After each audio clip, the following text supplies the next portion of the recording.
মকর সংক্রান্তিতে গঙ্গাসাগরে স্নান করা হয় কেন? বিষ্ণু পুরাণ অনুসারে রাজা সগর সারা পৃথিবীতে আধিপত্য ও ক্ষমতা প্রতিষ্ঠার জন্য অশ্বমেধ যজ্ঞের আয়োজন করেন। রাজা সগরকে আটকাবার জন্য দেবরাজ ইন্দ্র ঘোড়াটি চুরি করে গভীর ধ্যানে মগ্ন কপিল মুনির কাছে রেখে যান। এদিকে রাজা সগর তার 60,000 পুত্রকে ঘোড়াটি খুঁজে আনতে বলেন। ঘোড়াটিকে কপিল মুনির আশ্রমে দেখে 60,000 পুত্র মনে করেন ঘোড়াটি কপিল মুনি চুরি করেছে। রাজপুত্ররা কপিল মুনিকে অপমান করেন। রেগে গিয়ে কপিল মুনি সগর পুত্রদের পুড়িয়ে ভস্ম করে দেন।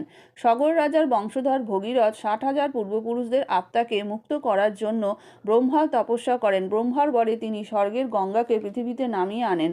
স্বর্গ থেকে মর্তে নামার সময় গঙ্গার প্রবল ধাক্কায় বিশ্ব কেঁপে ওঠে। তখন সেই গঙ্গাকে শিব জটায় ধারণ করেন। রাজা ভগীরথ শিবের আরাধনা করেন, গঙ্গা দেবীরও আরাধনা করেন। গঙ্গা দেবীকে শঙ্খ বাজিয়ে পথ দেখিয়ে গঙ্গাসাগরে নিয়ে আসেন। গঙ্গার পুণ্য স্পর্শে সগর রাজা 60,000 পুত্র জীবিত হয়। মকর সংক্রান্তিতে গঙ্গা স্নান করলে মোক্ষ লাভ হয়। তাই বলা হয় সব তীর্থ বারবার, গঙ্গাসাগর একবার।